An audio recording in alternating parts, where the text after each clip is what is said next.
Wonderful. And we also have Lady Betty Afolabi, who's also the president of Enugu Chapter Zone 4 coordinator. So, Madam President, Wonderful. And we also wonderful. have Lady Betty Present, ma. Afolabi. Okay. I think I could hear myself. All right. Yeah, because we So, are live on YouTube, guys. You could share. Chikamlele, please share the line on YouTube. We are live on YouTube now. wonderful.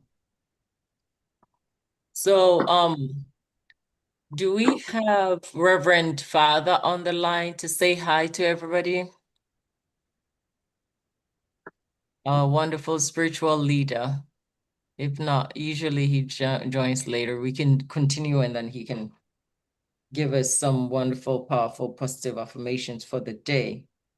So, today, I'm going to introduce Madam President of Olu. You can introduce yourself and what you do, and either yourself or Lady Betty will introduce the reason for this topic.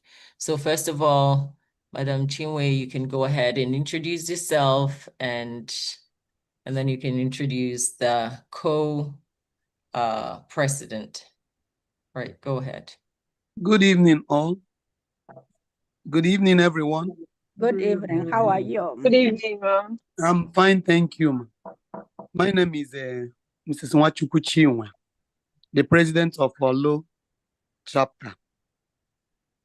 Today is our day. Olo and the Enugu, yes. Congratulations. For the talk show. So here we are today. I thank everyone that is present today, that will listen to this talk show today, because it's an interesting topic. Thank you. Thank you. Thank you so much. So, Lady Betty, if you're here on the line, you can also introduce yourself. Good evening, everyone. Good Good evening. evening. Good evening, everyone. Good evening. How are you? Very well, thank you. Good evening. Happy to see you. Good evening. Good evening. I'm very well, thank you, Mama. Good evening. My name is Mrs. Betty Afolabi. I am the president of Enugu chapter and Zone 4 coordinator. Thank you. It's our day. We're glad to be here.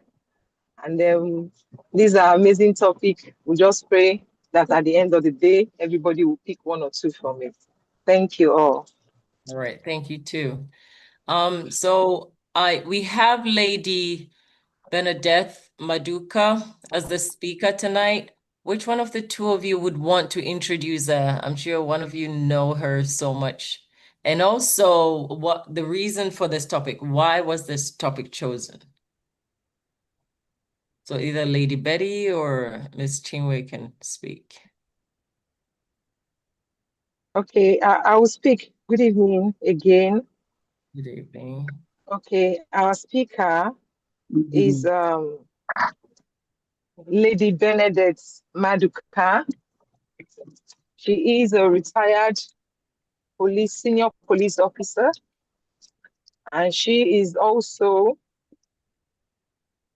the executive director of Nene Ani Maduka Foundation and member of Enugu State Task Force on Gender-Based Violence. Now, the reason for us choosing this topic, this gender-based violence has been a trouble. It's been wahala here and there all over Nigeria, and I guess globally too, that women don't have a voice to speak. Anything happens to you, the man is, just there. Just like what happened in the Bible, the prostitute was caught at the very act, but it was only the prostitute that was wanted to be punished, to be stoned to death. Where was the man that committed the crime with her?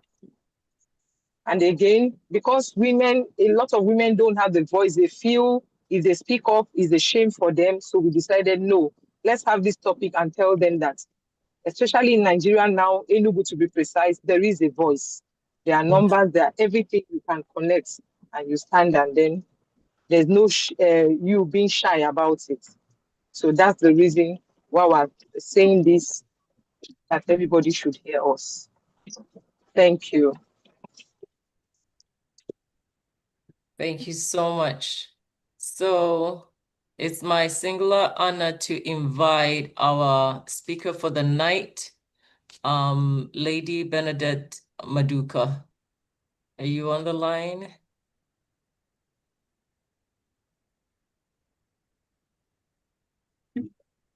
Let me check for how. Okay. So whilst we're checking. Hello. Hello. Hello. Good evening, all. Good Good evening. evening. And good morning and good afternoon from Nigeria. Good evening. Good You're evening. welcome. The network has not been good, but we must do something. Right.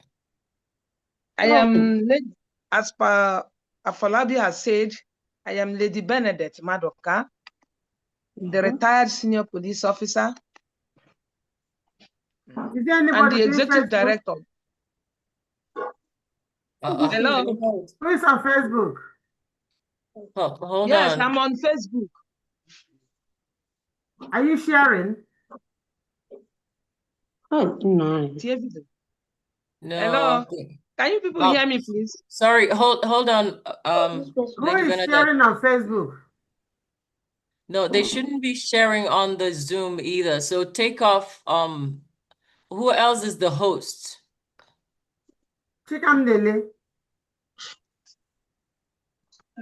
Chikamdele, try not to share. Let me see who's sharing.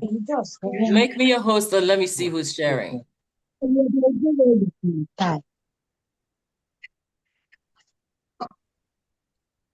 Because it's not supposed to be like that.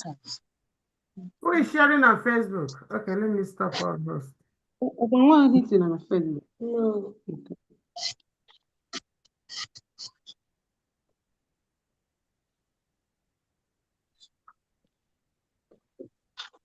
Okay. Network. Can you see me now? Wow. No. Let us continue. Continue. Let's not be distracted. No, I'm concerned. Remember, this has happened before. Whoever Yeah. has control over sharing, we have to find out. Yeah, okay. But let's. Who is this person? Who is show me three what? 3, 2, 1. Nado or Noda. Yeah. Who is 23? Who is wearing pink on top?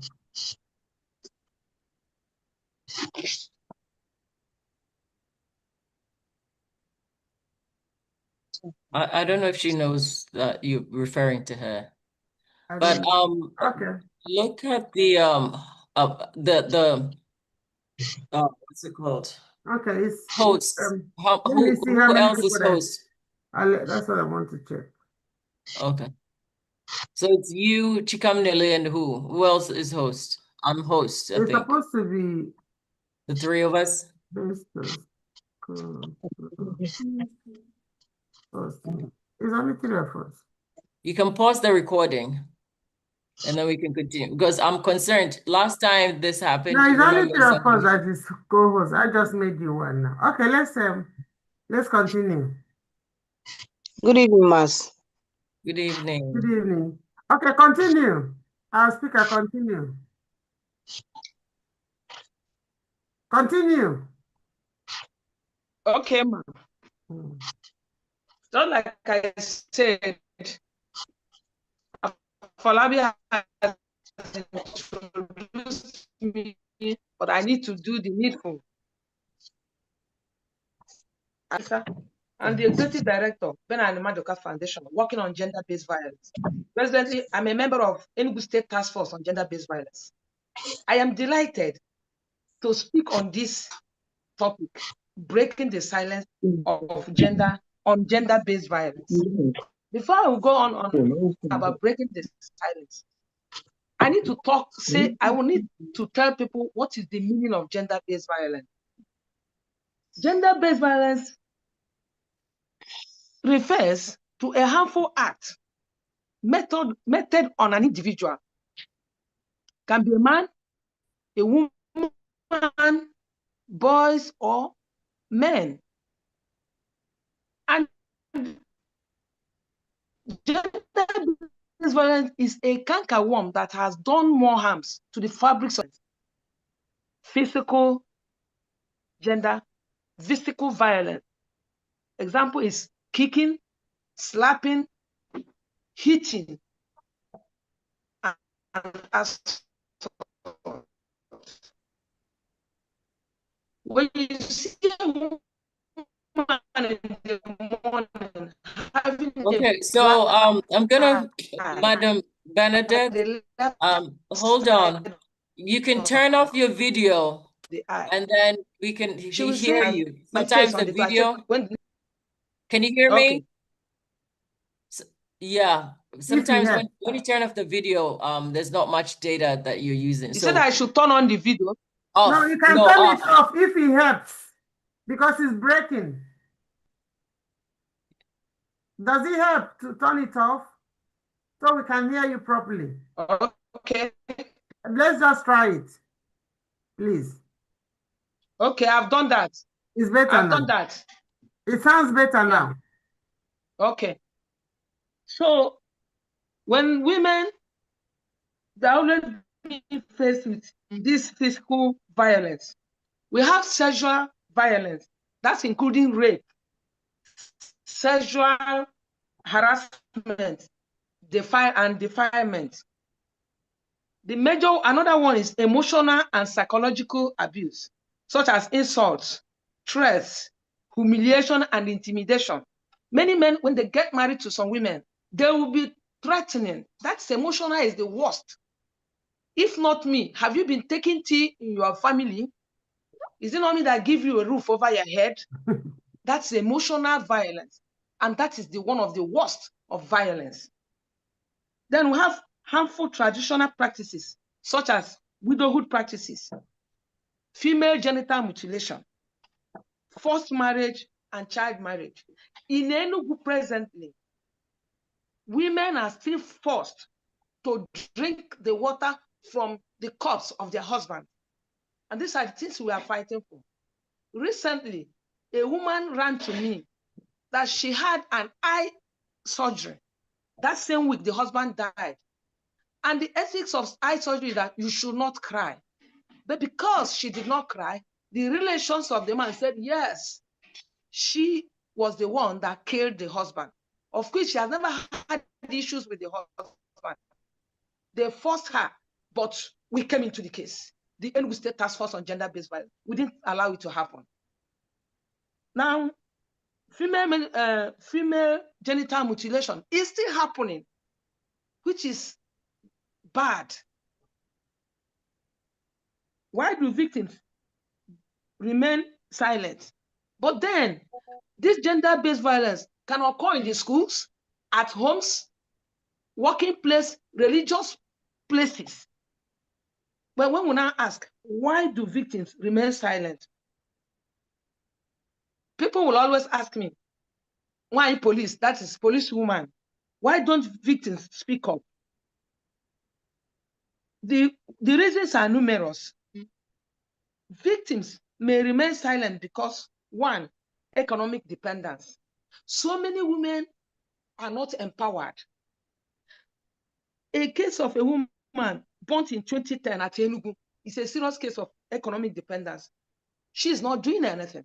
The husband got married to her and continued threatening her. She sealed up. She never told anybody until the day the husband now poured fuel on her and put and scratched her mouth and put fire on her. That was when the neighbor was saying that she has been crying, but she said she doesn't know who to tell. She doesn't know how to open up. She died while she was pregnant. But the man was charged to court for case of murder. Now the remaining son became an orphan. Another one is fear of retaliation. Some people believe that if they open up, hello, please, are you people still hearing me? Yeah. Do I Yes, go we can on? hear you. Yes, Yes. ma'am. We can hear you, ma'am. Can hear you. Okay. Yes. Fear of retaliation. People believe that if they report anybody, the person may even come and kill the person. And kill the victim or the survivor. That is fear. Another one is shame and stigma. Victims often worry about being blamed, judged, or rejected by the society, which is not the best. Another point is lack of trust in systems. By the time somebody goes to police station to report the case, they will start asking questioning from one office to the other questioning. And the judiciary are not helping matter. Do you know that I retired 2023? But last year, 2025, I was called to come and give evidence in a case I handled in 2017 because the man is still in prison. Unfortunately, the woman police that was Maudley that investigated the case with me is late. She had an accident and died. They were not calling me. And I told them, I've retired though. How do I go about it? I've left everything at the police station. Meanwhile, I left that police station 7 years ago before my transfer to another station where I retired. So justice delayed is justice denied. These are the points that can make somebody not to open up and report. Cultural and social pressure. In some families, when a girl, a young lady married, goes to the mother and start reporting, Mom, do you know that my husband, he said, shut up, remain there. In our lineage, nobody ever leaves the family to come back. I don't want to have a bad name. I belong to so-so club. I belong to so-so society, so many meetings. I don't want to be named that one that the daughter came back to their family. These are the things our parents, mothers are doing. They're not helping matters. No, in that family, do you know that lady? Beatrice, Bridget that returned from the family, they will be using that person to be giving an example. These are the things that makes victims and survivors to keep quiet. They don't open up. Emotional attachment. Some victims always believe, hey, he will change. He will change. By the time, let me continue enduring. I love this, my husband. I love this, my brother. I love this, my daughter. I know he will continue changing. When will he change? The victim continues dying in silence. When violence remains hidden, of course, many things will start happening. Victims continue to suffer physically and emotionally. When violence remains hidden, mental health challenges such as depression, anxiety, and trauma increases. When I was at the Central Police Station in Enugu as the officer in charge of gender, a woman ran to me that she wants to go and commit suicide. I said, God forbid, person. Why? She said what she's passing through. She has gone home. Nobody wants to accept her. She has gone to the husband house. The mother-in-law said, my husband was beating me and I remained and trained this your husband. So go and continue. That is depression comes in. But as God may have it, we handled her case.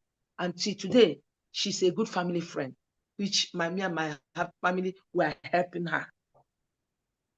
When violence remains hidden, children who witness violence may experience emotional damage and may repeat unhealthy patterns later in life. There was a school I went to sensitize in with this my organization. The teacher was telling me that one small boy of 6 years was telling one girl, let me punch you the way my daddy used to punch my mother. Yeah? And I called the boy quietly. I bought something. I said, tell me how your daddy used to punch your mother. He said, my daddy will come to the parlor. Boza, boza. That is, what are we talking about? And the woman kept staying in the family, staying in that house. It's a serious issue. The children are now learning patterns. Tomorrow, that child will grow and continue from where the father stopped. Perpetrators become emboldened and continue their abusive behavior. When a survivor or a victim did not report any case, the perpetrator will be going shoulder high in that same community, threatening the victim and survivor. Of course, it's better for the victim or survivor to open up and report. Another point, when violence remains hidden, communities lose opportunities to protect vulnerable individuals. Like I said earlier, gender violence can occur to anybody, but men, women, and children, women and girls are more vulnerable to this gender-based violence. Now, I said it that silence protects the abuser, not the victim. When a victims continue keeping quiet, the abusers, in fact, become the king in the community. It protects them because nobody will come after them. They will feel as if they've not done anything. In fact, they've done what they're supposed to do as the king of the community. Breaking the silence is the first step toward healing and justice. When survivors speak out, they can access support and protection. When survivors speak out, they help hold perpetrators accountable. I helped a girl that the father was sexually abusing, but the mother wants to remain in the husband's house. Somebody told her to go and meet that Madam Police at MTD Garrick Police Station. She came to me and confided in me. I changed her school immediately. I went to one of the schools in Enugu, I will not mention the name, and begged 2 teachers that during holidays she will remain in their school. The mother was begging me that if I ever take the father, that her marriage is finished. I said, let your marriage get finished. She said, what of the other ones? How will she train them? Because of she had nothing doing. But to God be the glory. The girl has finished her secondary school. She's matured now. She's now living with the mother's sister in Lagos. That was, we lost contact, but she's now free. When survivors speak out, they encourage other victims to seek help. Yes. By the time this person has spoken out, she will tell others, please go to social place, go and confide in somebody, speak out so that you will be helped. When survivors speak out, communities become more aware and responsive. We always say prevention efforts become stronger whenever survivor speaks out. Every voice raised against violence contributes to creating a safer society. How can we break the silence, my people? How can we break the silence? First and foremost, advocacy visits to the traditional rulers and stakeholders of many communities. You know, in this part of our place, is Igwes in Enugu, Ezes in Imo State. If you go to Eze, good Ezes or good Igwes, with your team and advocacy, this is what we came for. This is this. Things will start, something will start happening. There will be changes. Secondly, awareness campaign and sensitization. It was when I went for sensitization in 2016 to one community in this Enugu. As I was talking, telling people things, one man now told me, Madam Police, is it my wife that I use my money and buy that you say I should not touch? I said, you bought her as an orange or as granite. She's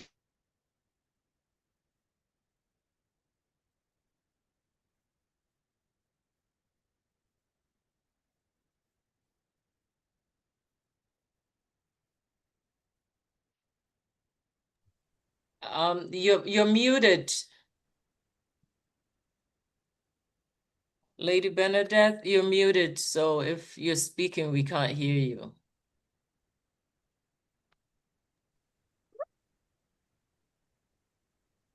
Do I continue? Yes, you are muted. I don't know what happened, but we could only hear you until you said, is it as granite or as somebody Okay. said they use their money to buy a lady? Yes. The man said, when I went for sensitization at one community in Enugu, I was telling them that they should stop beating their wives. This issue of rape, sexual assault, because in Enugu, rape is a life imprisonment. So the man now said, is it the wife he bought with his money that I am telling him not to be? I said, is it a granite or orange that you bought is it not a human being? That your wife has her own human rights. So after thorough sensitization, the man stopped beating the wife. Do I continue? Asokba. Yeah, round up. Continue. We are, Okay. we are listening. Very interesting. Okay. This is that's it. Okay. So it was during the awareness campaign and sensitization. I went to some schools, but one girl told me that the mother was telling her, if you know what other girls, a girl of 14 years, that if you know how what other girls are doing to make money, you better start. When I went for sensitization, I was sharing my phone number. The girl now called me, mommy police. Then I was in the force. Do you know that my mother said this? I carried my team, myself and one other woman police. I said, go and show me your mother. I went to the mother. I said, you people are living comfortably. Why are you sending this girl out? He said that she's always asking for shoe. I said, why not talk to this girl? If this girl gets an unwanted pregnancy, do you know that you are the cause of it? Because this girl opened up, and that was why we were able to help her out before she gets into problem. Are we there, my Yes. people? Yes, please. Okay. So as I continue, Yes, we are.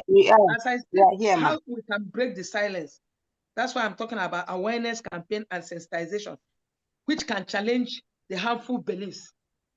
You know, these are people still believe if a lady, female genital mutilation, if a girl is not circumcised, she will be incumbus and succubus. I don't know if you people understand what I'm saying. Sorry, I'm using, she will be following men. So that was why they should be doing circumcision for a girl.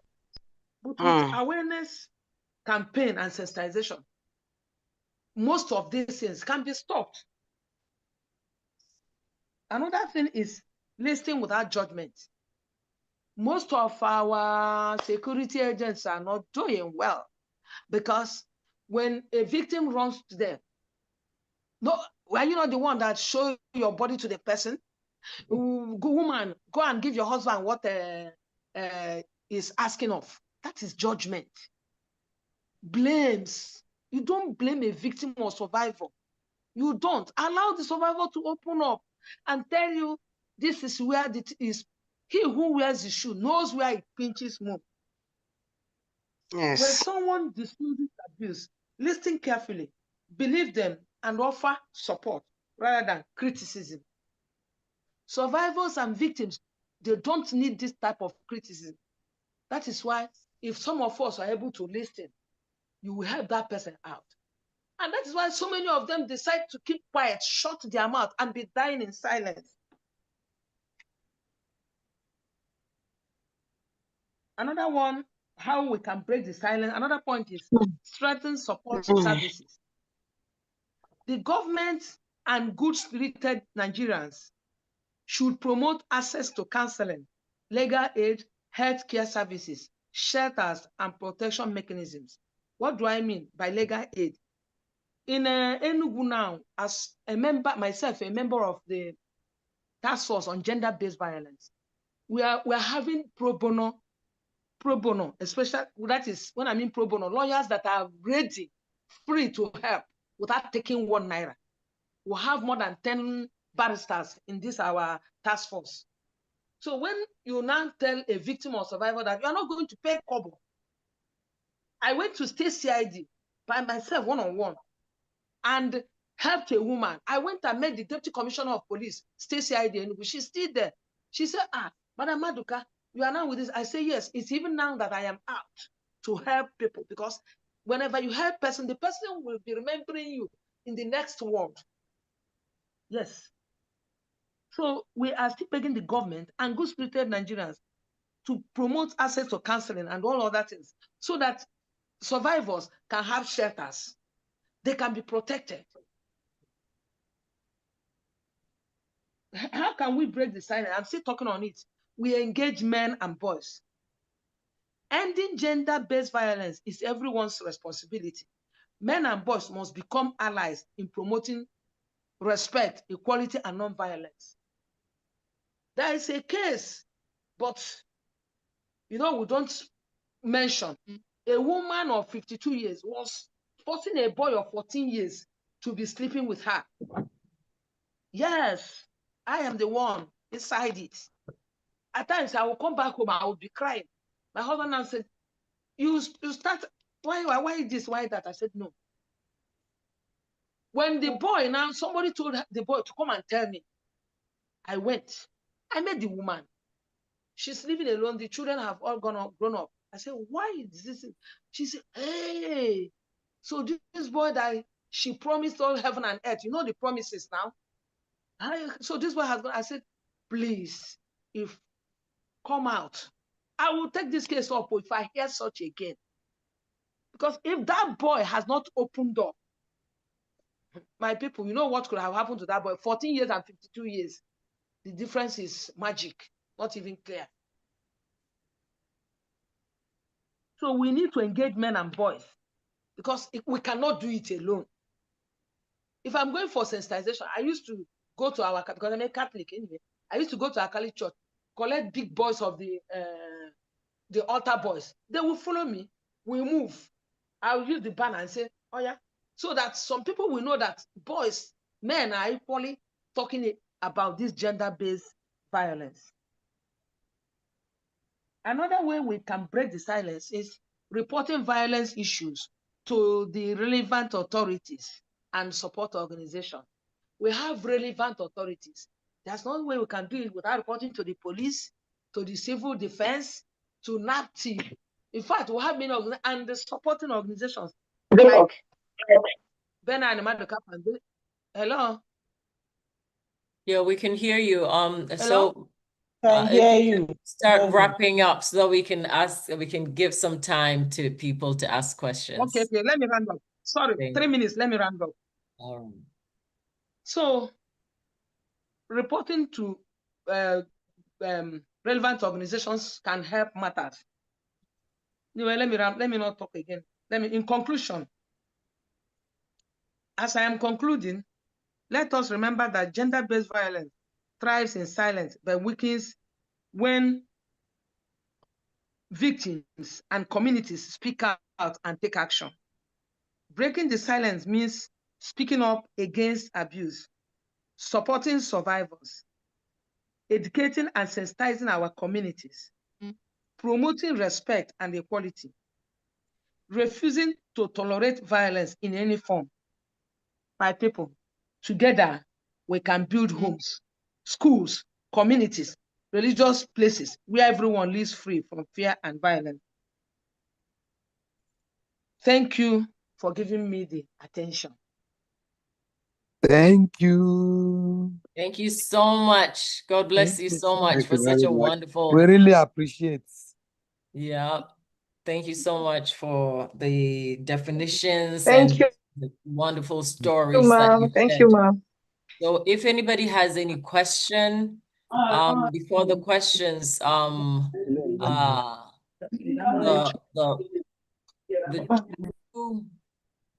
two presidents, if you have anything to add about the gender-based violence. 30 seconds. Okay.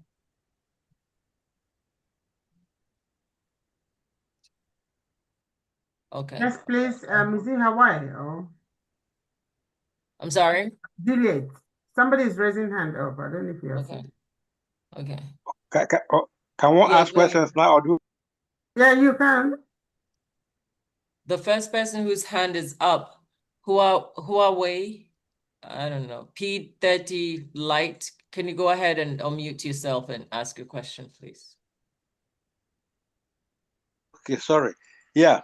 I thank Madam Benedict George for a wonderful presentation. But her presentation marks a departure from so many things one has had in the past. In that here is a police officer, can say an agent of the government. What I would have loved to know is how much the government the state government, because she's in Enugu, how much does the state government, and if it were the federal, I would have put the same question, how much is the state government aware of what is happening? Because I mean, if it was somebody from just a charitable organization, we can say, okay, I mean, this is, but I can say this is an arm of the government. So, how does the government, has there been any effort to bring this to the chief executive or his subordinates about what is happening and what has been their reaction? Okay. All right. Thank you very So, much. thank you very much. So, Madam Bernadette, if you want to answer any of the two presidents. I think this is more of a direct question to the speaker. Yes. Thank you very much. Man that asked a good question. That was why the government is trying their best. That was why on 8th December 2025, we were inaugurated. We were picked from different organizations. Myself, coming from the background of the police and having my own organization working on gender-based violence, so many organizations, Nana Noze Foundation, many organizations, even the governor's wife foundation, Costos Care, many organizations were picked, and we came together to the umbrella of task force on the. We started in December 8th. That date we were inaugurated. Till now, we've handled a case, 625 cases in every ramification. The government is aware of it, and the commissioner for gender, Honorable Mrs. Ngozi Eni, is doing wonderfully well in Enugu State. Honorable Mrs. Ngozi Eni, she's doing wonderful well. So that's the one I can say for now. Thank you. Thank you. Appreciate it. So the next person will be Juliet Uche. But before you, Juliet, before you unmute yourself and ask your question, I just want to read this. So somebody made this comment that those who speak up should be protected. And it's so true, because sometimes the reason why people don't want to speak up is because their own family, like Madam Speaker mentioned, their own family members are the ones that are even threatening them not to speak up. So people are scared to speak up, but when they know that they will be protected, it empowers people to speak up some more. So Lady Juliet Uche, please go ahead. Okay, thank you. Good evening, everyone. Good evening. Okay, thank you, Lady Maduka, for that awesome presentation. I have a question to ask, but I'm going to be coming from a different angle. A lot of people, most times we are talking about women who don't have any financial capability. That's why most of them are being, experience violence and gender-based violence.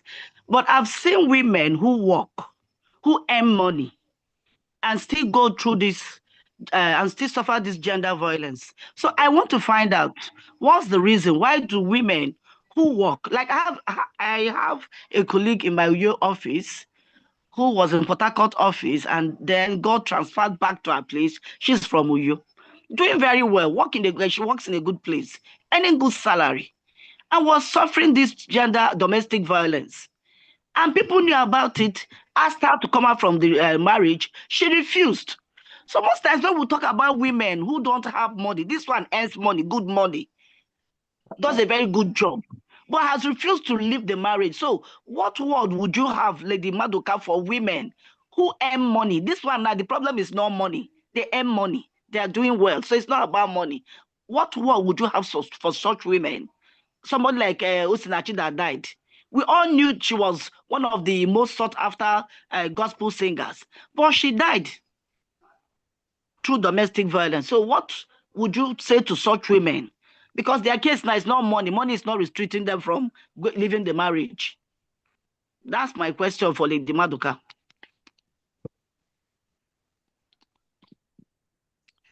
Hope I'm being heard. I don't know. Thank you, dear. Did I Yeah, break up? That was you heard. I heard you very Okay. well. Thank you for the question. Do you know that when I was talking, why do victims remain silent? Shame and stigma. That lady that you know that she's empowered, she has money, eh? She doesn't want to come out because she will be blamed, judged, and rejected by the society. You see the way people look at people, that some women that came out from marriage as if their own sin is the worst. But I kept on telling people, it's better. Stigma. Yes, I said shame and stigma. That's the topic. That's the main point. I kept on telling people, it's better they show your children that you are at Cameroon than showing them your grave. Because from that grave, you can never raise one hand. A young man working under me when he was a constable, I was just 3 stars. He took permission to go and see the mother in Ivory, Cote d'Ivoire. The mother left when the father wanted to beat him. But now he's a policeman. He decided to go and see the mother. I said, it's better now you connect with your mother than they could have shown you where they buried your mother. So that your friend doesn't want to come out, so that the stigma, this is that lady that came out from the husband's house. Better tell her to be alive than to be that late woman. Thank you Thank so you. much. Excuse me, madam. I'm sorry, you'll have to we'll have to go by we answered your question. We'll have to move on so that we give other people the No problem. opportunity. Yes. So next on the next is Infinix X653.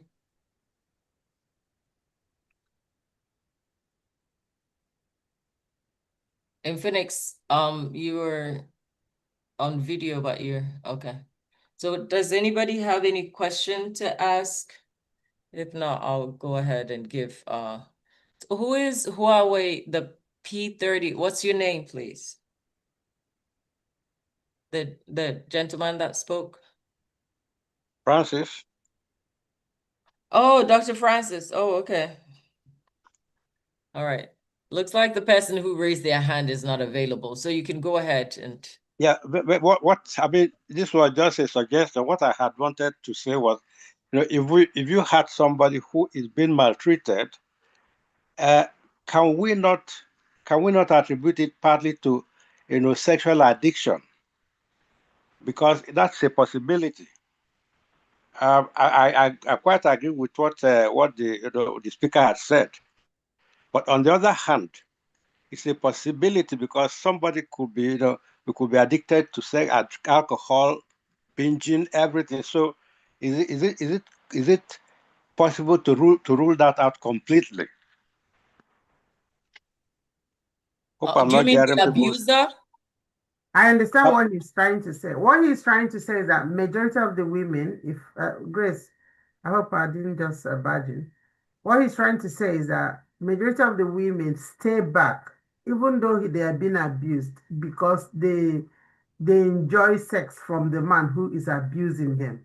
Not because they don't have money, not because they don't have where to go or what, but they are thinking like, oh, if they leave the man, the sex they are having is what is keeping them from staying until maybe sometimes it gets out of hand. Am I right, Dr. Francis? Very correct.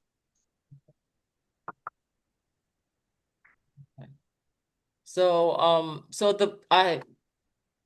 think Can I Infinite is can I back say, on the camera. Oh, okay, all right. Go ahead, madam. Every So I other, think after Infinite, we wait. Every other person will talk, then we can continue because of time. The other speakers who want to speak, who are on the flyer, who might want to have one or two things to contribute.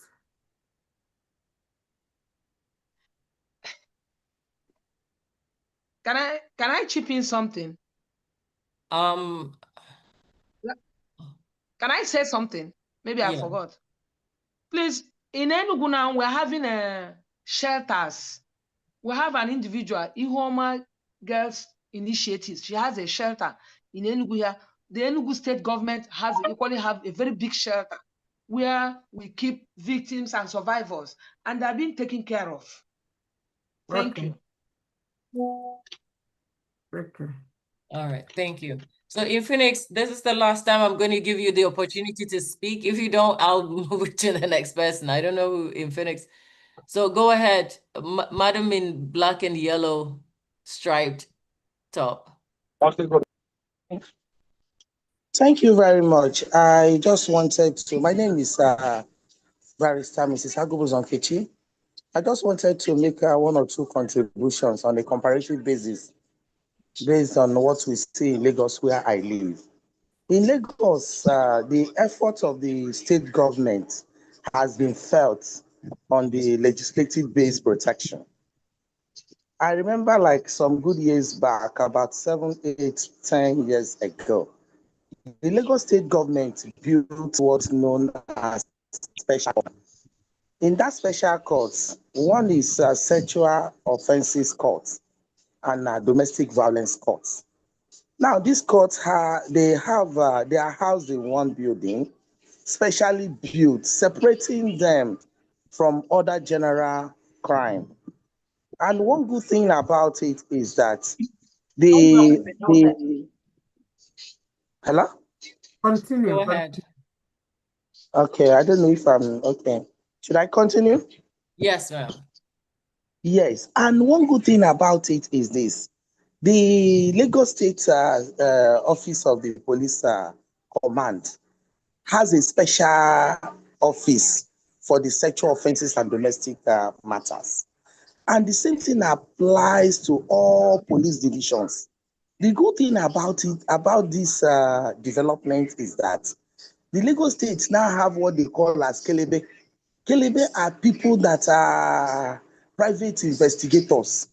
Once a matter is alleged to have happened in your neighborhood, within 24 hours, you will see them come into the neighborhood with their private vehicle branded. In fact, you may not even know who reported that a child was beaten to stupor or a child was badly assaulted or somebody was raped or sexually assaulted, whichever of this level of violence. You see them come in and pick that person. And even when a matter is reported at police station, the police division, the DPO, does not have power to even go into that, to treat that offense. Rather, they will call the office that is specially created for it. And with this, it helped us in Lagos to reduce the number of gender-based violence. And to that extent, the judges that are enslated to try matters on these issues are judges that don't even take no for an answer. Once you are judged guilty, you see that you have not less than 50 years of imprisonment. It is that serious. And the funny thing about it is that once you're picked as as somebody that has violated someone, it means that your coming to court may even take so long. You can't be imprisoned in Kirikiri or Ikoyi, as the case may be, for over 3-4 months.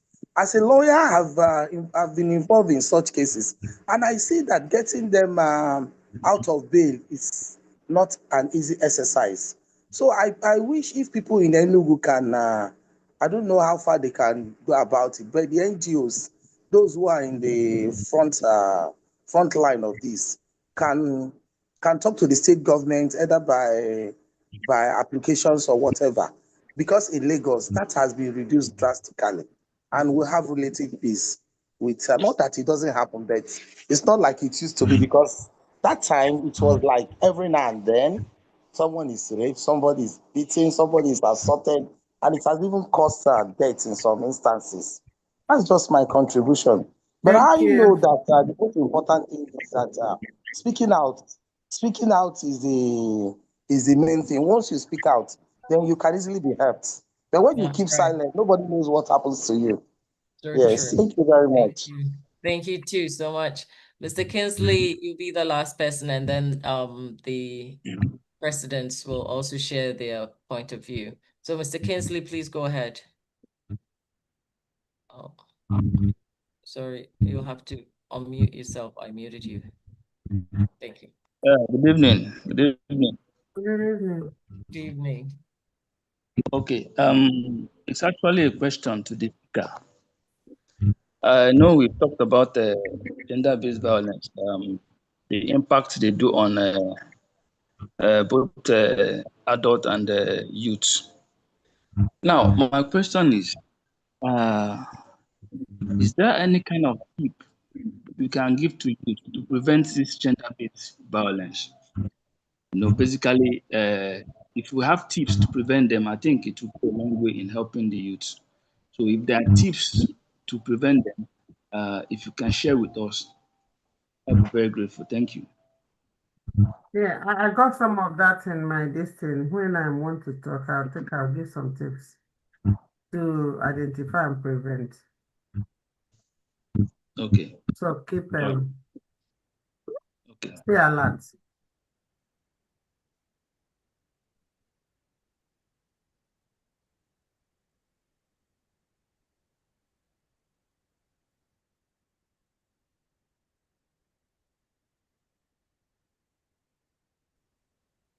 Grace, you're mute. Time is going. Oh, sorry. I was saying any of the presidents can go ahead and share your views on the topic. Yeah. Olu President, Mrs. Nwachukwu Chinwe. Hello. Yes, we can hear you. Go ahead. Okay, thank you very much. First of all, I need to appreciate our speaker, Mommy Benedict.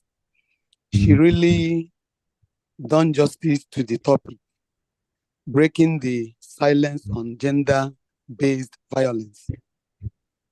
She really touched every aspect that concerns this gender-based violence. Personally, everybody experienced all these things that she mentioned, both in marriage, at home, at workplace, or so many places.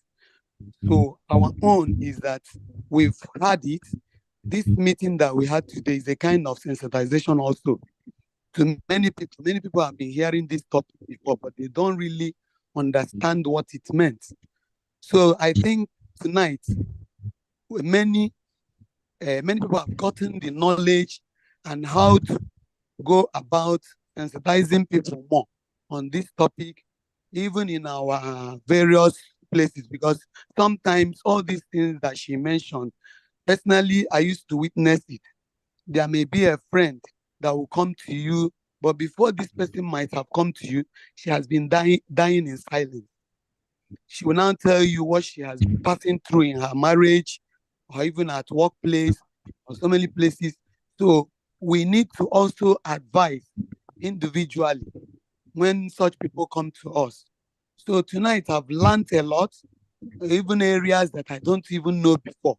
I also learned so many things that will also help me to help people around me, even our children and all our friends. So I'm also advising each and every one of us to also put in practice, to also be a party to this based violence, to help in any way he or she can help. This sensitization is not only for people that are working, just like Mommy Madoka now. Every other person can be a party to it. You can, in one way or the other, help people that are being maltreated, or people that are even culprits or victims of this gender-based violence. So that is my own advice. I really like the topic, and I know that every one of us also love the topic. So I thank her very well, and also Mommy Jessica, and all the people that have listened to this topic tonight. Thank you. Thank you. Thank you too. Lady Betty Afolabi, if you have anything to add.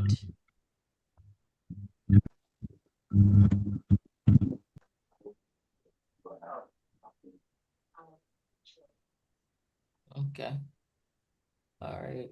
No, ma, they've covered everything. Thank you so much, ma. Please, Okay. just kindly go ahead. All right. Thank you so much. All right. Dr. Eno? Good afternoon and good evening to everybody. Good evening. Well, this topic is very interesting. Thank God that women are now educated, women now have jobs, women now have voices. And I'm so happy to be in this era where our voices could be heard. But we have to understand, in every culture, women used to be stay at home, take care of kids and husband. They didn't have any means of earning a living. That was how it was. Until we said, now. And we started pushing. We've come this far. In all honesty, gender abusiveness has really lessened. It used to be a lot more than it is today because a lot of women can stand and have their own say. So for that, I am grateful to the Lord. In spite of whatever has happened, you will find that in job places, in politics, in everything at home, men still have that superiority air around them. I'm not saying don't be obedient and respectful to your partner. We should be respectful to each other. It's not just the woman worshiping the man, and the man will treat the woman like she is their maid.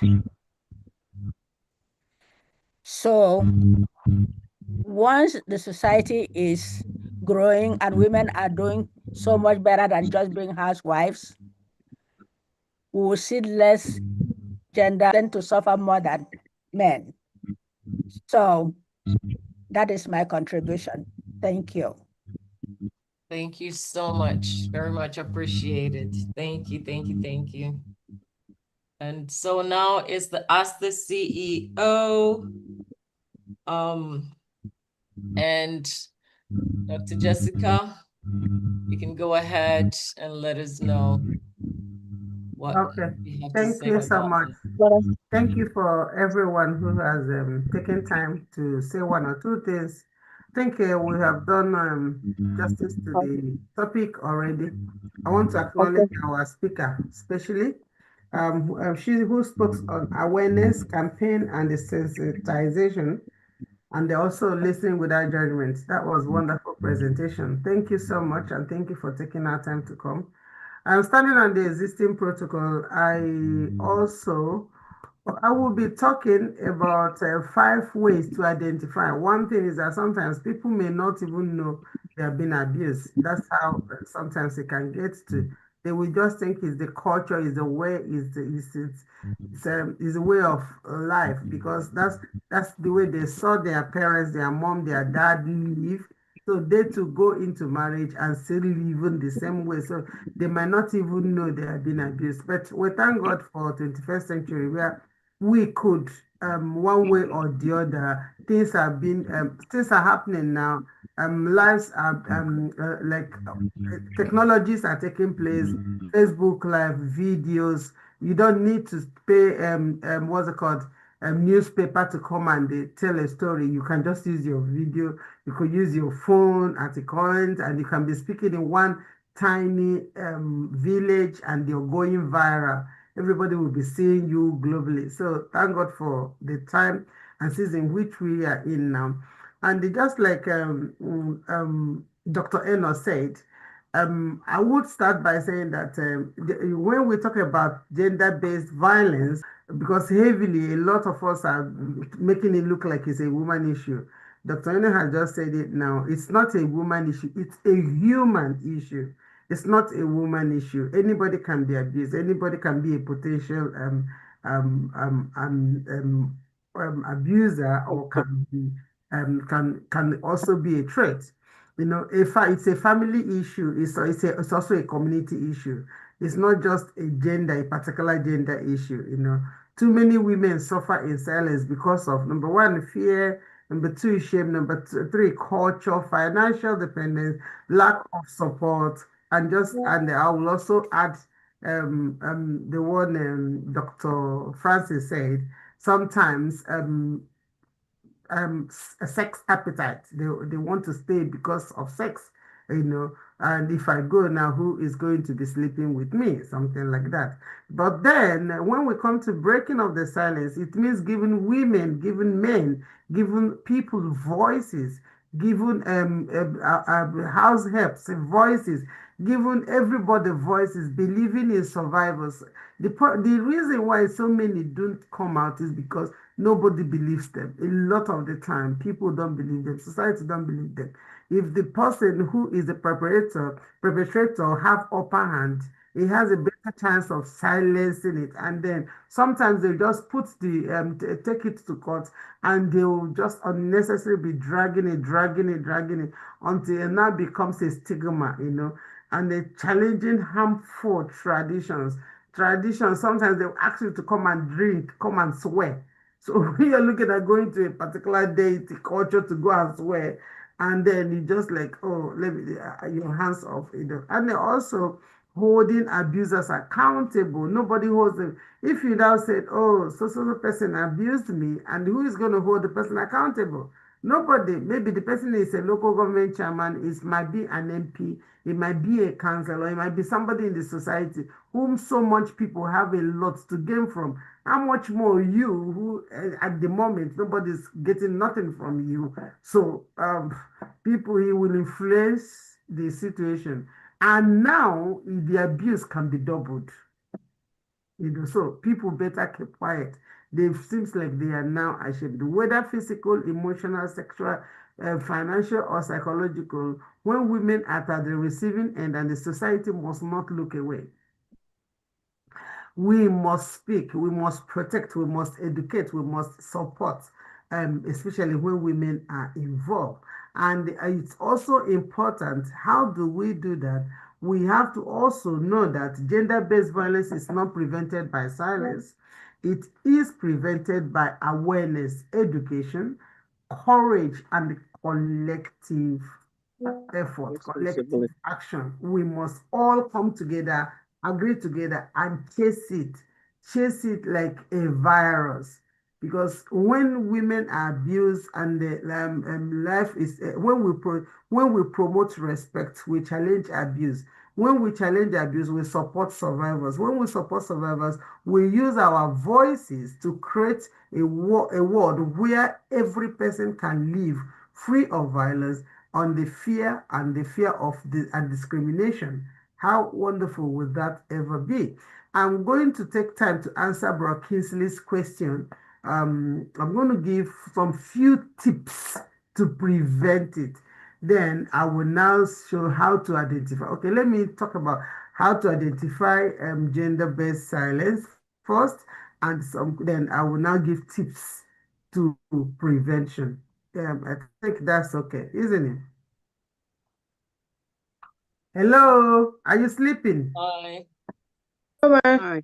Yeah. So number one way to identify or the signs or the symptoms of gender abuse, because sometimes people may not like me. I said, I must have to have a disclaimer that I am not a professional counselor, and I am not a registered counselor. I'm just sharing what I try to find out on textbook, what I know, what I've been taught at university studying adult nursing far back. So these are the things I want to share. So I'm not sharing on the level or the chair of expert. I'm not an expert on this particular topic. So I'm just sharing, you know, you can take it, you can leave it. This is just a public disclaimer. So one of the ways we are going to be talking about how to identify, you know, when I work in the hospital, we look at patients. We don't just, we observe some tips, some ways, the way they behave, then if we suspect something, we are being trained on how to speak to the person, and if the person is being abused and we find out verbatim we need to let our manager or nurse in charge or somebody know that if they then but we have to maintain confidentiality. But when that confidentiality has to do with the person's life, it's no longer going to be a confidentiality. So, but of course, when a patient tells you something, you need to keep it to yourself. You need to respect the boundaries. You need to keep quiet, not just say it and when, especially when it asks. But then, looking at it, when it has to do with the person's life, you cannot keep quiet. They owe them a care or a duty of care to make sure that somebody who need to know, somebody on the line who need to know. It's not every doctor, not every other patient, not every other nurses. Somebody who need to know should know about it.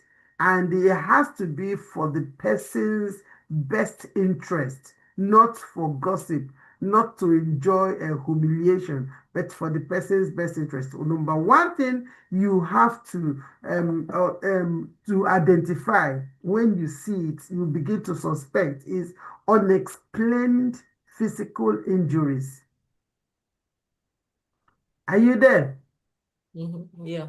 Number one thing you need to see and Yes, ma'am. to suspect when you are with your fellow woman, your fellow girl, you are a teacher, are you like the lady that spoke for us now, our guest speaker is a police woman, and that's the wonderful job you are doing. I just want to commend your courage, it's not too many of you in our society. You are doing a wonderful job. And thanks again for coming to our show. One thing you need to identify, if you're a teacher, you are a nurse, you are a mother, you are a friend, you're a family friend, you are police, you are army, wherever field you find yourself is unexplained physical injury. When you start saying, like, if they bring a child to me now, maybe in a hospital, if we see injuries that could not be properly explained, if we do not escalate it to the appropriate and need to know personality, we are in trouble. So what kind of frequent bruises on the wrist, on the cheek, or at the back? You understand? And the cuts, you see cuts like marks on the person's body, especially girl child, especially boy child, especially vulnerable children. Even adults, our elderly people, like 60s, 70s that can no longer help themselves, and the unexplained or explained with inconsistent or unlikely stories. They will just talk from go to Sokoto, go to Ghana, come back, come to England, and you know that the story is not adding up. Wearing clothes that conceals injuries. We have seen that in some of the this thing that the police people do, investigations, when some people commit crime and that crime have to cut them or something, they will wear clothes that covers those places. I've seen it on television several times. I think some of you have seen it. They cover those injuries. Some of them, when maybe husband, maybe wife, maybe children, maybe son, maybe somebody, and somebody perpetrates to abuse them, they wear something that covers because they don't want anybody to see it. You see somebody with shade glass like this to cover their eyes.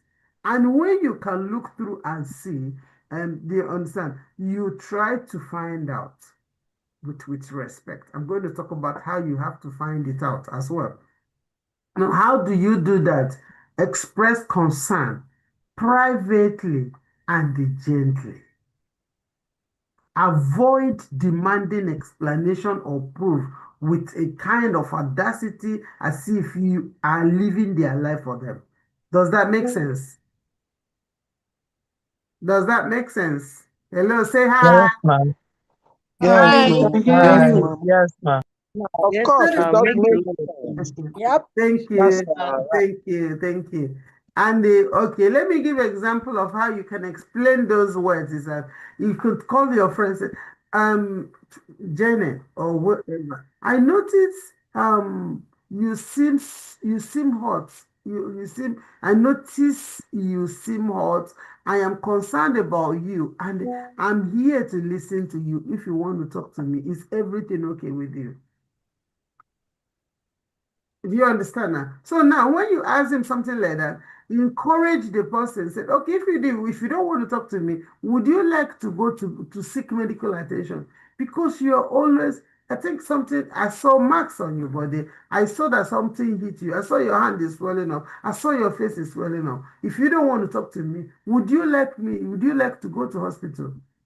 So that you don't get black eye, so you don't get this, you don't get that. So without it, give the person a chance to be able to make their own decision. Number two, emotional and physical distress. Or emotional and physical or psychological distress, if that better. You know, the signs, these are signs. Sudden anxiety. The person is so anxious, anxious of time, anxious of everything, and the depression. Sometimes the person is depressed, you know, fearfulness. Ah, let me go before 6 o'clock. If my husband is home before 6 and he catches me and something like that. I'm not saying you should not respect your husband. I'm not saying you should not respect your wife. But this fear of even when you are doing something, the person can't stay. Those are signs and symptoms of that person is under abuse. And also a low self-esteem.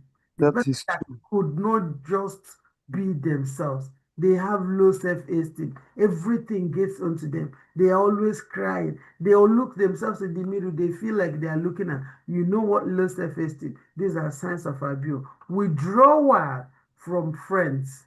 All of a sudden, this person got married, it doesn't greet, it doesn't come to church, it doesn't come to anything, you doesn't see the person again. All of a sudden, this thing that normally comes, it doesn't come again, you don't see it even in community, you withdraw from meeting, from calling, and you call from now till tomorrow, nobody hears. I don't know, allegedly. You know, this what's it called?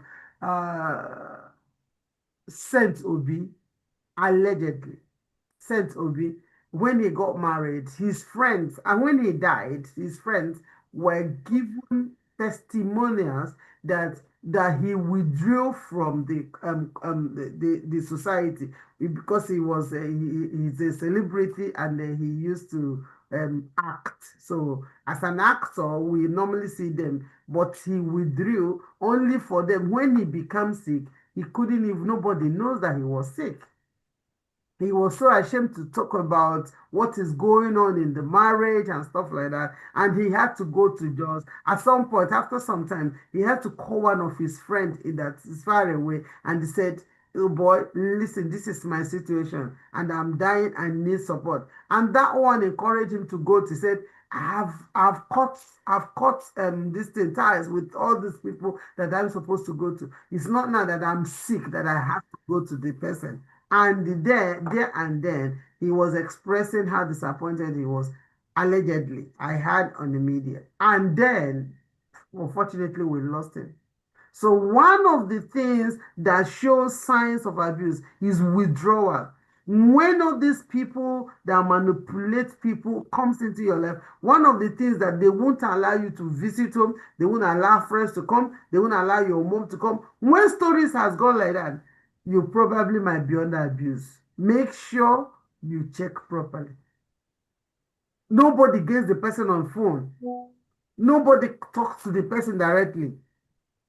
He cannot take decision without the partner or somebody being there. A sign and symptom of abuse. Are you getting it? You are there, man. Yeah. Yeah. And also constant apologizing or appearing fearful or making mistakes. The person wants to keep cup now, he breaks it.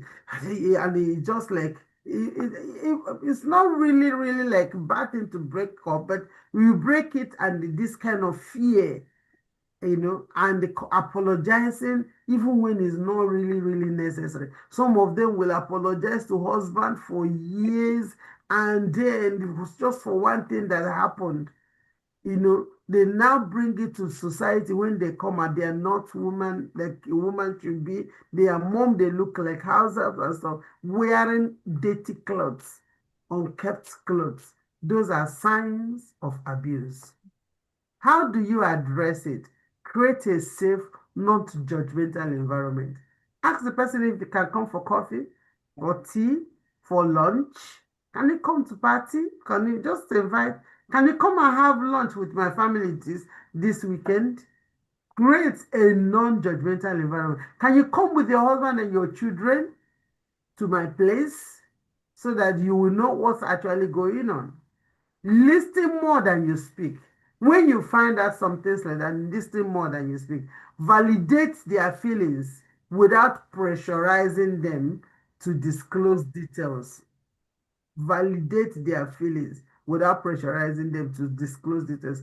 Reassure them that abuse is never their fault. Many people will think abuse is their fault. They will take the blame. They will take all the blame in the world. Reassure them and make it clear to them it's not your fault.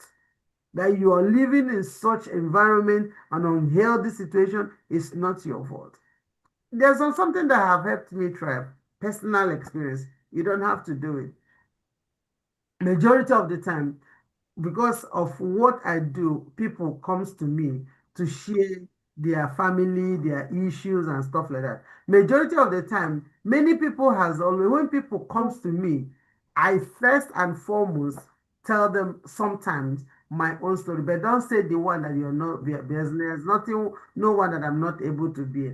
So I first and foremost share with them. Majority of the time that we are cooking, people are ashamed to come. They come to take food. They are afraid maybe they will ask them to pay and stuff like that. They are ashamed of maybe they are smoking and drinking and stuff like that or addicted to something. I'll say, what? Me?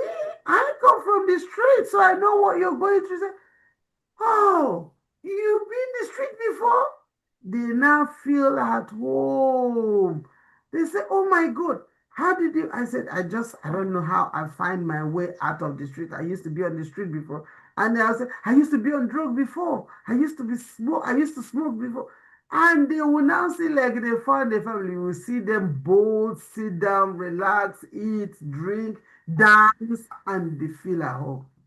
So these are the one of the tips. Some of the women too who find it difficult to explain. Of course, in marriage it's supposed to be secret, quiet and stuff like that. It's not everybody. And when they come now, I share my own story, which is already written on the book and is out there, and they will feel relaxed. They say, how did you know? I said, because I've been there. I've been there. So if there's something about you that you feel free, that you can feel free to talk about, that you have overcome, don't say the ones that you've not overcome. It's going to put you under unnecessary pressure. So you share first.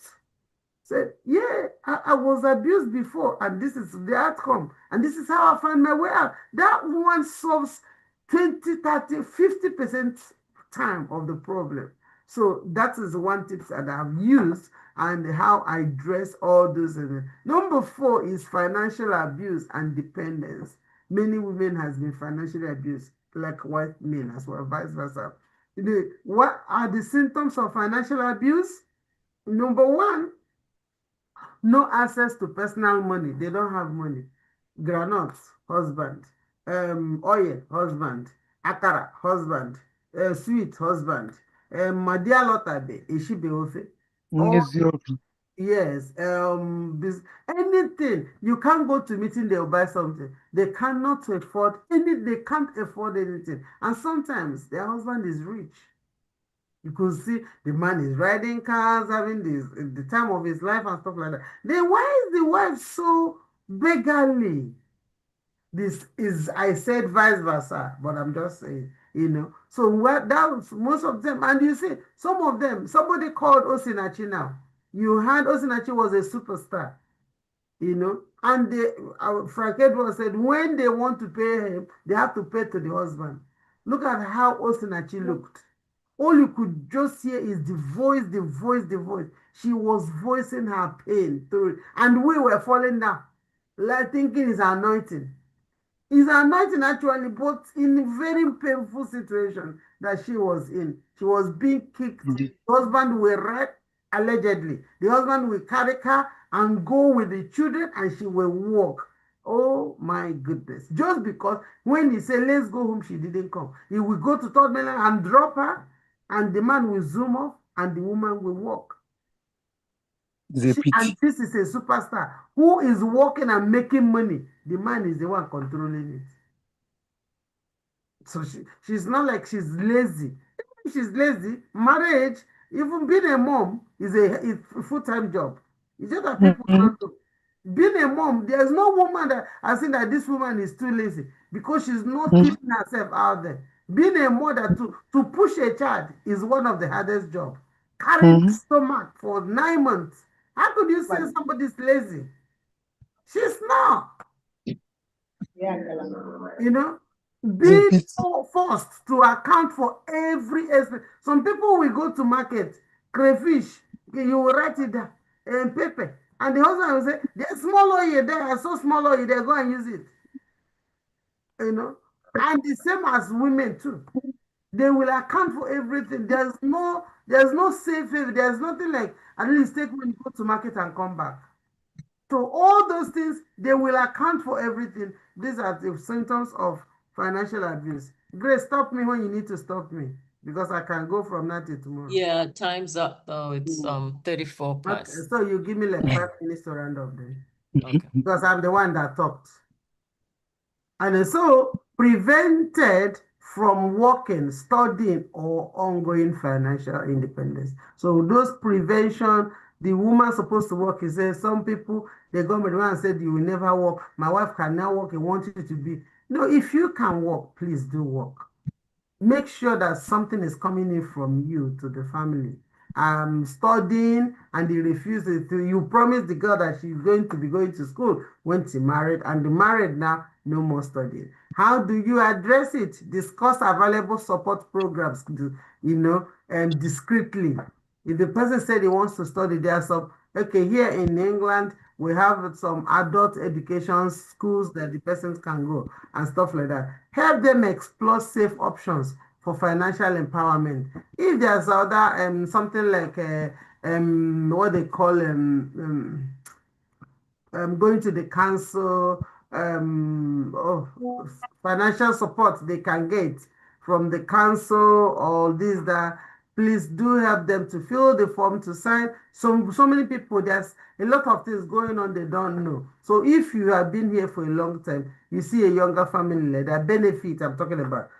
It's a benefit that the council give to young parents. There's some here, if you give birth, once you give birth within the first 2, 3 months, the government, if you don't have enough, government can give you £500 to buy pampers, and so they will supply you milk on a weekly basis. They will give you vouchers and so. So many people don't claim it because they don't know. They call a startup like shoes and stuff, stockings to do for your child and stuff like that. There's some money also they give to support you to do so these are how you can help. I'm just rushing in because of time. Respect their space and the readiness to take action. Help them as well to fill this form. Help them to take the studies and the educations and stuff. Number 5, and which is the last one, changes in behavior and the daily functioning.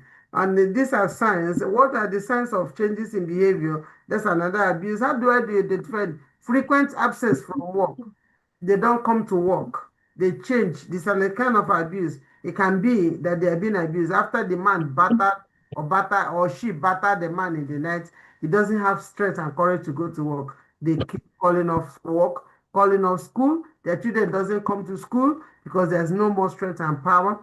Churches, they don't go to church because of how they feel tired and lazy and the weak, and they with words alone, emotionally, they are taking off everything in their life, and also because of the bruises, they call off church, call off community activities.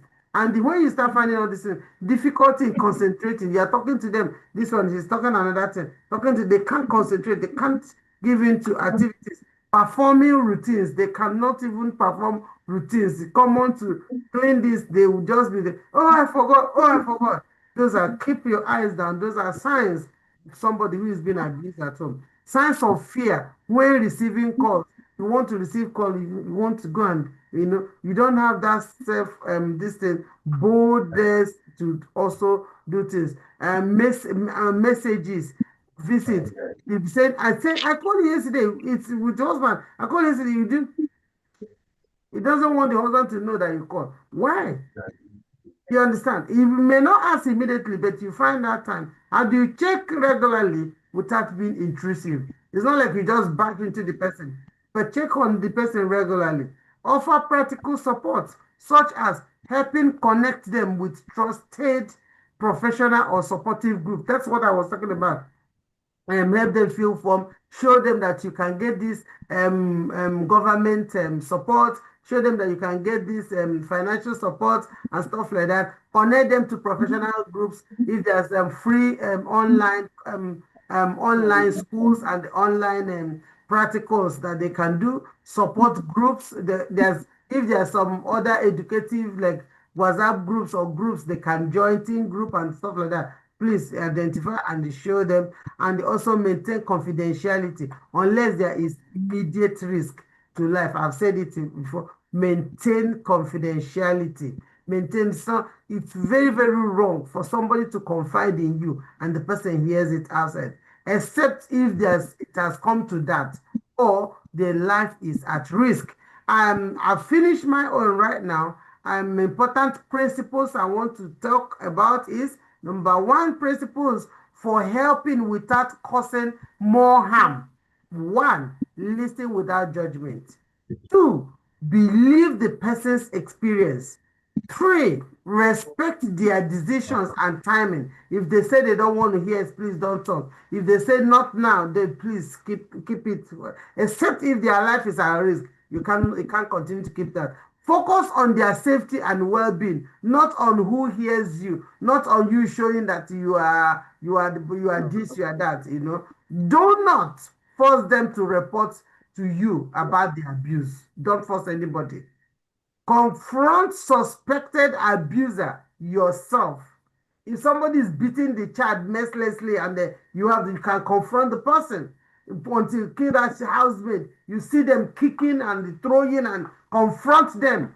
You have the right to confront them because that's a human being that they are doing that to. They are not feeding this person. He's sleeping outside. He's sleeping on the deck.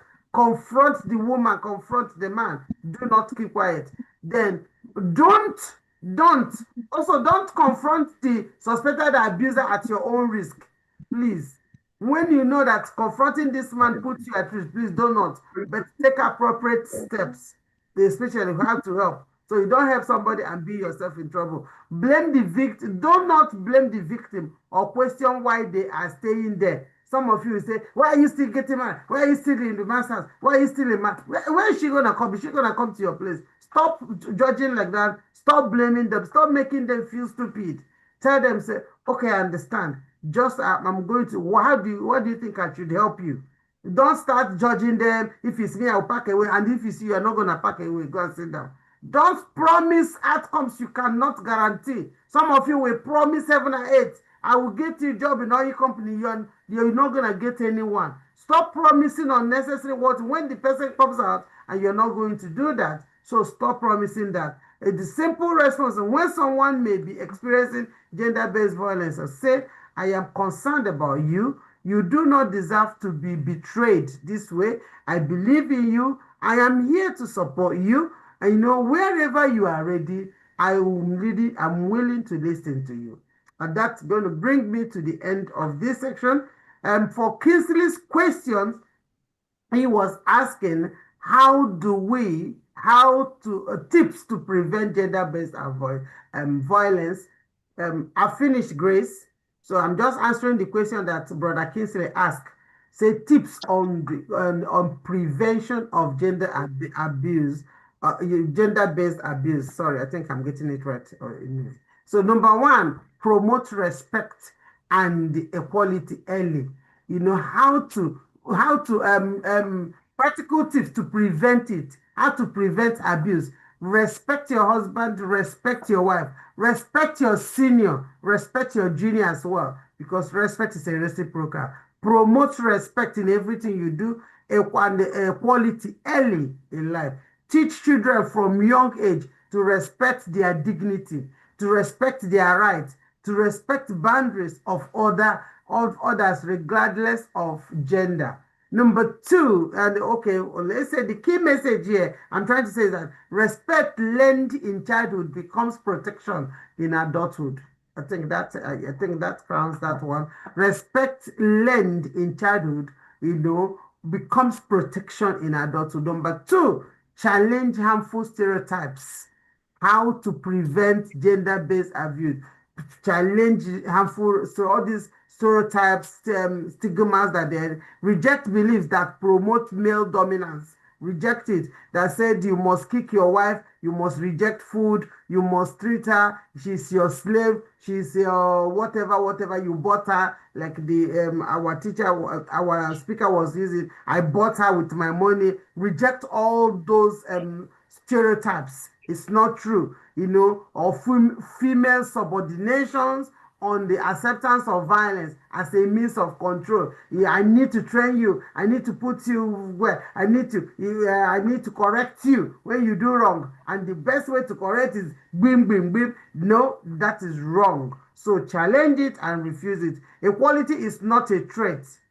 When it comes to marriage, equality is not a threat. When it comes to life, equality is not a threat. It's a foundation for healthy relationship. Lastly, I will say encourage open communication in marriage, with your children, in school, with your friends, with families, anywhere at all. Encourage open communication. Create a safe spaces at home.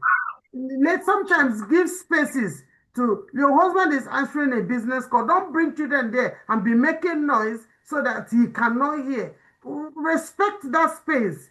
He want to lie down and relax. Give him space. Likewise, the wife too. Woman, do rest. Tell your wife to go and rest. Create spaces. Not every time children. If you can keep your children away, for him to do his business call or call his friend, or to the mom wants to talk to him, please do. And they also create safe spaces at home, school, church, and in the workplace where people can discuss concerns without fear of judgment. Be a man that can listen to the wife without feeling that she's going to judge you. Be a woman that can listen to your husband without feeling that he's going to judge you. Create spaces that your children can come and speak to you without feeling. Majority of us, when what our husband tell us when we they love, when we fight, boom, we talk about the mother, the family, likewise the men. All those things is not good. All those things causes abuse. All those things causes, I don't want to listen, talk to her. If I talk to her now, she will now use it against me when there's any little quarrel. I do it too. I do to do it, but unfortunately, I don't have anybody to do with that now. So it is not fair. So create a space, a safe space. Let what your husband tells you, irrespective whether good or bad, let it remain confidential. What your wife tells you, let it remain confidential. What your children tell you, don't use what your children tell you that they are passing through to come and abuse them. How can they ever come to you again? And also, if your child tells you something he doesn't want daddy to hear, it's something that you can keep from daddy if it's not going to harm his life. Why will you tell daddy and daddy will come and use it to abuse him and abuse her? Why will you tell it to mommy and they use it to abuse her? How will she tell you or he tell you something again? Please, let's protect our girls and boys. Oh my God. I have more to say, but there's no more time before Grace will. will I will stop here, and I hope, Bro Kingsley, this helps. Also recognize the signs of violence, and have a great time. And thank you for listening to me. Please listen to these tips. I'm going to say these tips at least. Silence may hide the pain, but it never heals the wound. Speak against gender-based violence. That's my last word. Silence may hide your pain, but it never heals the wound. Therefore, speak against gender-based violence. Clap for me. Everybody should clap for me. Thank you, Mama. Thank you. Thank you so much for such a wonderful topic. Yes, sir. And the contributions. And I'm looking at the questions and comments. There's so many comments, and I've seen that someone had a concern about something in Enugu, and someone also answered and said, reach out to this person. So thank you very much for reaching out and trying to answer questions here and there. We really appreciate this. If we sit on this topic, each one of us can tell a story about whether what we've seen or what we've experienced. It's very big. It's a very broad topic, but we have to control ourselves and end it here. And yeah, so I'm not sure if Reverend Father is on the line, if you have any contributions. And whilst I'm trying to see if Reverend Father is here, try and go to Amazon and get a book by the CEO. I've posted the link in the chat. You can click on it so that it takes you to Amazon. The main one that's related to today's topic is the Fit for the Master's Use. When you realize that we are very important and the way you raise your children in a godly manner, these kinds of things will hardly happen in your home where you are abusing someone or you're tolerating abuse. It's a very good read, so make sure you get one for yourself or you buy one and give it as a gift. She also has other books, The Prophet and the Prostitute. It's a wonderful read as well. We also have the mandate. If you are a WOW member and you don't have the mandate, please get it. Please get it for yourself. All right. So I don't think Reverend Father is here. So we will have to move on. So next 2 weeks, we are coming back with the talk show. So the talk show, we invite everybody to join. But a week from today, the leaders, the members of WOW, we are going to have a meeting, and please make sure that you represent your area, because we call the presidents and the vices, and I mean, someone has to show up for your local branch. So please put it on your calendar, put an alarm on your phone as a reminder to join so that you can represent your branch. All right. And and the t-shirts are in. If you're not on the platform and you have not seen the t-shirts, the caps, they're in. The pink ones are in. The black ones are in. They are going as hot cake. So you better get yours. We only have a few bunch. When this runs out, we're going to get a new bunch, but it's running out so quickly. So please reach out to Madam Decency. No, actually, so the plan is to reach out to your president. Reach out to your president, because your president will put together the number of t-shirts and cups that's needed for that branch so that they can mail it together. So please don't reach out directly to Madam Decency from one branch, one person reaching out. Collaborate with your president, put everything together, and send your president will collaborate with Madam Decency. CEO, you can go ahead, please. Yes, I saw on the chat somebody said that I'm from Enugu. Good evening. Widowhood violence. Enugu sometimes is I am a victim, but I leave everything to God. It's not something that we can just keep quiet. You don't leave things like that to God when you see one of the people that work in Enugu, as in the policewoman here right now. I would want you to take her number through Betty, the president of Enugu, and make sure you reach out to her to seek for help. That's what we are talking. Don't keep quiet. You can't leave it to God. God is too far from heaven and has given us everything that pertains to life and godliness. Why are you leaving it to God when we already here? We've got some at least solution if we go to an extent. So please make sure, I don't know who wrote that thing, make sure you reach out to your president if you cannot reach out to. And I also want to appeal to our speaker today that this person who wrote this thing, let me see if I can get her name. It's Neka. Oh, mommy, please help us. Number. Okay. Okay. Neka. Yes, I know her. I don't know her number. It's Neka because you just wrote it on the chat. Please reach out to her and see how she can be supported or helped. And you understand? Neka. Yeah. Okay, Mom, is it Neka May? Let me see. Neka May. Neka May wrote something also. Neka May is the one that wrote it. Okay, I know her. Yeah, so please, this is the essence of I things know like her. this is the essence of she's one of our serious person. Exactly. So reach out to and God bless. Mommy Grace, please. Okay, she said she's there. say that that's very bold to put it on such a platform. Don't feel bad, because sometimes when Honestly. you do this, then we start, you know, Rita, rethinking. don't worry, we'll Oh, reach out to you. Okay. Tomorrow. Thank you. Thank you. All right. So, anything Sound else? of Many Waters Convention. Convention. Yeah, so make sure that you're inviting people, and for yourself to make sure that you're preparing for this wonderful convention. We're going to feed people for the whole week. It's going to be busy in that private neighborhood. It's going to be very noisy. If they think they're going to sleep that week, forget sleep for that week. We are going to make so Just much food. put food and you create noise. That would be great. Yeah. Yeah. So please, let's do our best to invite people, and also the magazine if you Yes, want please. to It's very important. if you want to promote your business, make sure that you're reaching out. Make sure you're going to our social media platforms on Facebook, Women at the Well of Living Waters.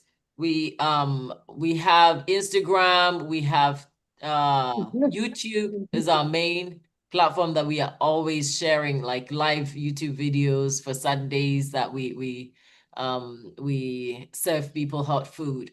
Make sure you're going to our platforms and you're looking out for the flyer and how much it is to advertise per page, half page, quarter page. Make sure you're putting your business on there, and also it's a sign of funding this charity. So I'm encouraging you to do that. And also in your local areas, go to businesses and introduce it to them and show them what we're doing, the impact we're having in the community, and also encourage them to promote their businesses. All right. So like I said, next week okay, I'm gonna mute. Can you be on mute, please, Ma? Who is Trying to speaking? mute her and it's not even muting. Okay, I've muted. All right. So next week we are going to meet, and yeah, it's going to be the group members. Please make sure that you represent your group. I've reached out to my Ghana people. They are disgracing me too much. So hopefully they'll show up this coming week. All right. So thank you all. I don't know if uh CEO or Dr. Eno, if you have anything else to add, and then we have to end. Yeah, just to appreciate everyone. I want to also appreciate all of you in Nigeria, to be honest, without leaving any stone unturned. Thank you, Sometimes mommy. it might be difficult to Appreciate call you you too. by names, but you've made so much effort, you've contributed, you have supported in a country where we're supposed to be the, oh, let us hijack home. But I see that this organization has supported you guys, has imparted you that mentality in Nigeria is changing. That they are no longer sitting back for somebody to give them, but now the little they have, they keep sharing for the propagation of this community and this calling that we are in. And please keep up the good job. I see anything good that is coming to Nigeria will never pass you by. I will never withhold it. As we continue to grow, anything good that is coming to Nigeria will be my pleasure to always make it available. I sincerely appreciate your support for this vision and this calling and this race that we're going. And I know that you will never be disappointed. Thank you for all the donation, the docket, the t-shirt, everything. Thank you from the number one to the least. I sincerely appreciate you. And you know that I love you so much. God bless. Thank you, Mama. We also love you. We also appreciate you. Thank you. Thank you. You're Really welcome. wonderful. Yes, Thank you, Mom. Love you so much. Thank you. Right. Mommy, we love you. Thank you, We Ma. love you. Lady Thank you, Benedette Mom. Maduka is greeting everybody. Billionaires. Thank you Thank all. you. Thank you. A Thank you wonderful all week. for listening to me. Oh, thank you and God bless all. Bless Oh, Thank we you. appreciate you. You too. Thank you. Yeah, Thank you too to everybody, to my Thank you. people. I appreciate your lecture. So wonderful. Lots to learn Thank from. Thank you. you. You know, mommy, they are my people now. My people. And you know, I'm from Enugu, so I'm happy they delivered. They did well. They Yes, did well. They did well. So who is going to be holding next week? Who is going to host us next week, Mommy Grace? What, next 2 weeks? Next 2 weeks, next talk show. I think, good evening, everyone. Good evening. I think it's Edo. Really? Edo, yes, Edo is hosting. Okay. All right, so I know. guys, we will update you. Grace will update you, or Mama Africa will update you, or anyone will update you for next 2 weeks, and I hope you enjoy it. If you have any personal experience, whatever you learned today, please feel free to step it on the comment section in the WhatsApp group so that to help other people also learn 1 or 2 things who could not make it tonight. But it was wonderful, and I hope you, the way I enjoyed it, that you also enjoyed it. Sure, we did. We did. That's it of it. Have a We did. wonderful week. Thank you. Well, We love night. you all. Good night. Thank Have a you. good Good night. night, everybody. Thank you Night, for Thanks for good night, listening. everybody. Love Very you all. knowledgeable. have a See you new all week. Very next wonderful educative. week. Thank you so much. Good night from Good Nigeria. night. It's been a Good nice night. I time. cover Good you with night. the Love blood you of Thank you Jesus. from you. Thank My you. Good family. night. Good We night, love When you are everyone. you. ready. Good night, everyone. Good night. Thank Kachifo, you very much. God bless Ndibai. you. Bye. Oh, mommy, God come. bless you Bye-bye. all. Good night, Good Dr. night. Eno. Bye. Good night, mommy. See you. It's a Good pleasure. night. Good night, ma. Good Kachifo. night from Calabar. Good night to Yes, sir. Calabar. Thank From Lagos you. to Calabar. Bye. Thank you for Bye. joining. Yes. Bye. You're welcome. Bye. Good night from Abakaliki. Okay, good night, mommy. Bye. Bye. Good night, everybody. Bye. Please, I want to lock the door. Me. Where's the lock now? Oh my God, I didn't lock it. Mommy, your hand is up. Good Huh? night. Good My hand? night. Your hand Oh is my up God. again. I don't even know where we are.